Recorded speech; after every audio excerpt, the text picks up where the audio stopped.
All right, it's Tuesday morning. I got woke up a little earlier than I anticipated. My ceiling was leaking water and my floor was soaked, and I woke up to the sound of dripping water.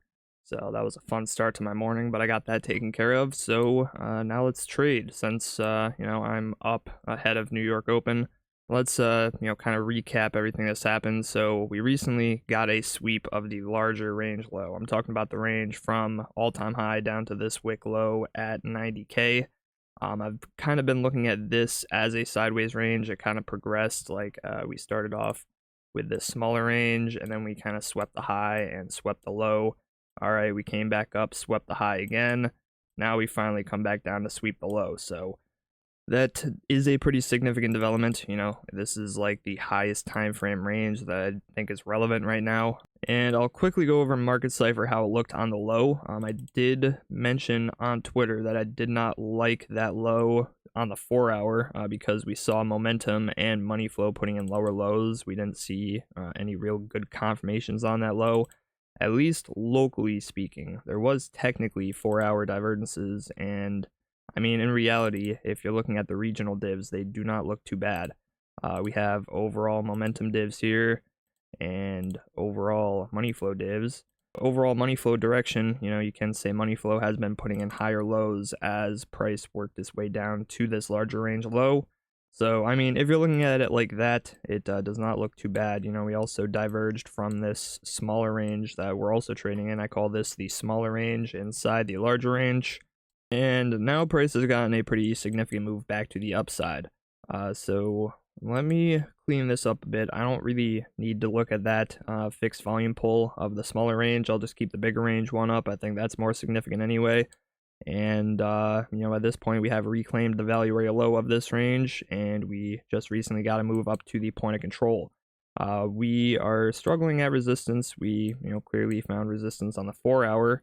On that point of control, we just closed, but on the 2-hour, we did close above it. Let me check the 3. The 3 was also a wick.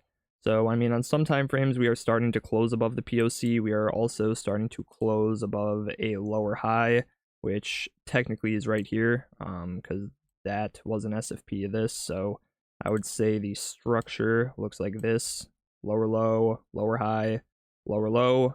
Now we made a higher high, but so far it's pretty insignificant. Now I have this little arrow drawn up on my screen because I think if we can get above the point of control and if we can significantly break this lower high, I don't think there's too much stopping price from getting a move back to the smaller range high. There is, obviously the golden pocket, which is right above us. I think we just front ran that. We didn't hit it. I also didn't pull it perfectly, so I might want to actually use the magnet tool. But I'm pretty sure we front ran that, and yeah, we did not hit it yet. So there is still a golden pocket right above us. There is some more resistance if we, work our way back up towards that local high. But I think if we get above that, looking at the price action to the left of us, we have nothing but a very aggressive down move. There's nothing that I would, consider resistance in terms of price action there. When you get very aggressive moves like this, oftentimes you can see that when price revisits that area, you can get a, just as quick move in the opposite direction to basically fill this empty area of price action. That is basically my reasoning for targeting the range high.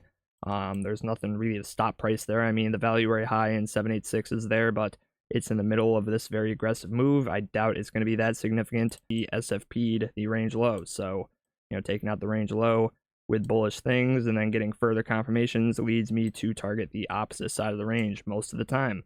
And in this case, based on the resistance that we have, I think it makes sense to target this point. Finally, price did break above the anchored VWAP pulled from that high. So looking at the bearish strength from that high, we have closed above it on the 4-hour. So I would, consider that at least one step towards, confirming higher targets for me. Of course, to really confirm this high as a target, I would still want to see us close above the POC and, also get past the golden pocket, or at least get past this local high. If we, start moving into the golden pocket and we don't immediately reject, I would probably start looking at that as a bullish thing, but, it doesn't hurt to wait to see if we're actually going to move past the golden pocket. But it doesn't matter. It's not like I'm going to be entering a trade as soon as we get past the golden pocket with some random stop loss targeting there. I'm going to be looking on the lower time frames, so I can wait until we get confirmations. Or, I can look at price right now and try and take some potentially leading trades. Maybe I can take a long scalp that ends up, bringing me to confirming this, and ideally it remains open to my target. So I can start looking at longs. I think, we already got some bullish enough things.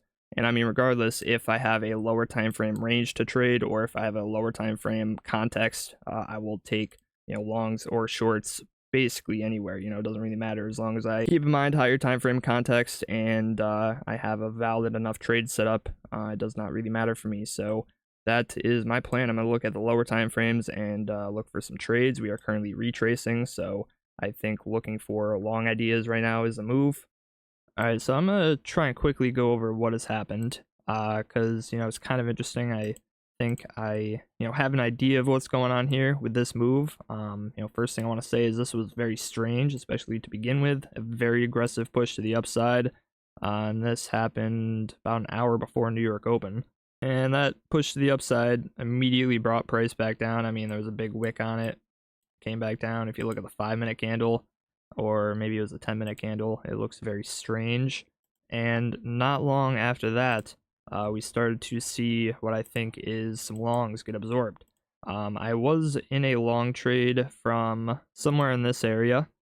So I originally had my stop loss down below this low. I'm pretty loose, like it was down here in this area. I gave a very loose stop. It was just kind of me starting to build a position. But I ended up closing it out right about here, actually, like right before that move to the downside.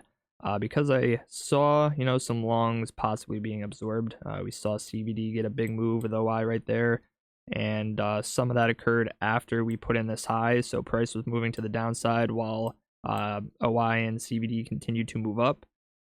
And over in this area, we began to see OI and CBD start to move to the upside again. So more longs were opening. We were still putting in lower highs.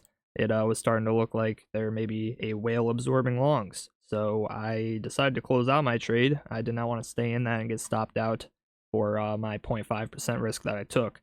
I don't know exactly how much of a loss I took, but it was probably less than 0.25%. So we see one kind of bearish thing at resistance. We know we're at resistance right now. And I was clicking through Market Cipher, and it does seem like a lot of time frames are starting to top out in terms of momentum. We're seeing a lot of red dots, and on the lower time frames, we're seeing money flow start to curve to the downside as well. And in some of these lower time frames, we are seeing some bullish divs as we just took out this range low. I was thinking about looking for a long trade there, but I'm thinking if there really are some shorts from some big players here, I doubt that this long is going to end up being a good one. It might just be like a temporary move to the upside. It may be a better idea to look for shorts if we get a move to the upside instead. So that's currently my plan. I'm going to start looking for shorts if a setup presents itself. And I just whipped up a simple little area of interest. If we get a retrace right now, I'm looking between the 0.5 and the 786. The point of control of the range is in that area. It's right around the golden pocket. There is also a 5-minute order block right there, and maybe there are some other time frame ones I didn't check. But regardless, that's going to be my area of interest. And if I don't get a trade now, I will continue watching it. Maybe another short setup will be presented later on. Alright, so I just entered a short. It was a 0.5% risker because there wasn't really great confirmations. I kind of just entered on the retest of a new significant level. We didn't hit my first area of interest. We broke lower, kind of breaking the range to the downside. So one idea was retesting the value area low, VWAP, as well as some other resistances in that area. And I just started building a short. I based a 0.5% risk off this stop loss, but if we continue up, I'm not gonna have a stop loss place there because I still think this is a valid resistance. We could get a quick move up to this area just to kind of reject and then come back to the downside. I want to see how price looks as we get a move up there. So since I'm gonna be watching it, I don't have a stop loss placed right now. I am liking the reaction we're getting off the bat. And there was some confirmations. We did see more longs opening up as we got this move back to the upside. CBD and open interest getting a move to the upside pretty steadily. We saw the absorption work previously over here and over here, so maybe it works again. So it's a lot later in the day. I didn't make many updates throughout the day. I was a little busy, but I was still trading. So I ended up closing this short out for a loss. Not for that terrible of a loss though, considering how bad it would have been. I was down over 1% by the time we got to move up to here. I added to the trade a little bit. Hard to see, but I got a little green dot right there where I added to the trade. And I deleted a lot of the stuff, but we got to move above that one resistance zone I was looking at. So, I was a little skeptical on this move back to the downside, but I kept seeing people long. I thought the absorption may still be valid, so I did add a little bit more. But as we continued to range here, and as I kept looking at Market Cipher, I decided to close the short out somewhere in this area. I started to see some bullish looking signs on Market Cipher. So I closed it out at a pretty good place. Considering, I could have gotten stopped out up in this area, but, I was here watching the trade, and I took less than a 1% loss on that. It was probably like a 0.7, if I had to guess. I don't know exactly. And since then, I did take a long scalp right here. This was a 0.5% risker. I closed half the trade out somewhere up around this area, and I locked in what I lost on this trade, so a little less than 1%. And I think I had a very small loss earlier in the day, like 0.25%, if that even. So I'm going to, try and continue watching this for a little bit longer until I go to bed. I'm going to try and lock in a bit more profits from this. But I have my stop loss a little bit lower than my entry. My entry is right about here at this point of control, basically. I have my stop loss a little bit lower than it. I think that's where I'm going to leave it overnight. This long could end up being a very juicy one. I already explained why I think we could get a very quick move back up through this area, so I'm really trying to hold longs at this point. It is Wednesday morning now, and I have taken some more profits on this long. We got another move to the upside. We got above the golden pocket. We're currently sitting in the area that would make me think that we're probably going to continue to the upside. I mean, we got past the significant resistance. We're closing high time frame candles up here. We got a 4-hour close already. I have been picking some profits off of this because, this is a scalp trade. I know that even if we get that confirmation, we could see a very quick move back to the downside to make a higher low. I could get stopped out of this trade, so I still want to be taking out profits responsibly, but I probably still have about 1/3 of the trade left, and I want to go over all the results. So I took 3 trades in this video. The first one was that long where I barely took a loss on it, a 0.2% loss. The short, I figured out I took a 0.75% loss, so that's about what I thought I did.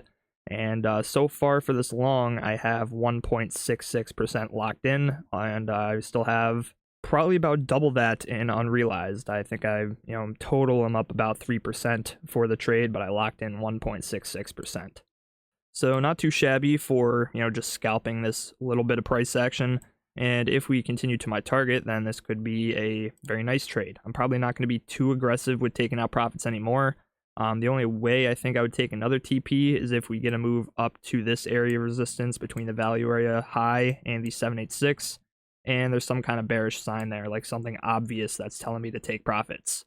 But currently, it does look good on Market Cipher. We're seeing the daily time frame momentum turning to the upside. We're seeing money flow start to increase on some of these higher time frames. The 4-hour money flow just got back into the green. 3-hour decent curvature. It looks a little weird, but this 2-hour looks very nice. Same thing on the 1-hour. Overall direction with money flow, it's continuing with follow through to the upside. Momentum is putting in higher highs. It's currently above the 60 line. And there are currently some lower time frame divergences, but that's not anything that's going to make me bail out of this long trade. I'm gonna hold it. I already took profits on it. I already locked in profits, and I think there's a pretty good chance that we ultimately continue up to my target. So I'm going to try and continue holding this. But I think that's it for this video. I want to upload this today, kind of get my thoughts out there because I haven't made a Bitcoin video in a while. And if I keep trading today or tomorrow, then I'll probably make another video. But for right now, that's it. Thank you all for watching. If you enjoyed, consider leaving a like, subscribing to the channel, leaving a comment. I appreciate all the support, and I'll see you all in the next video.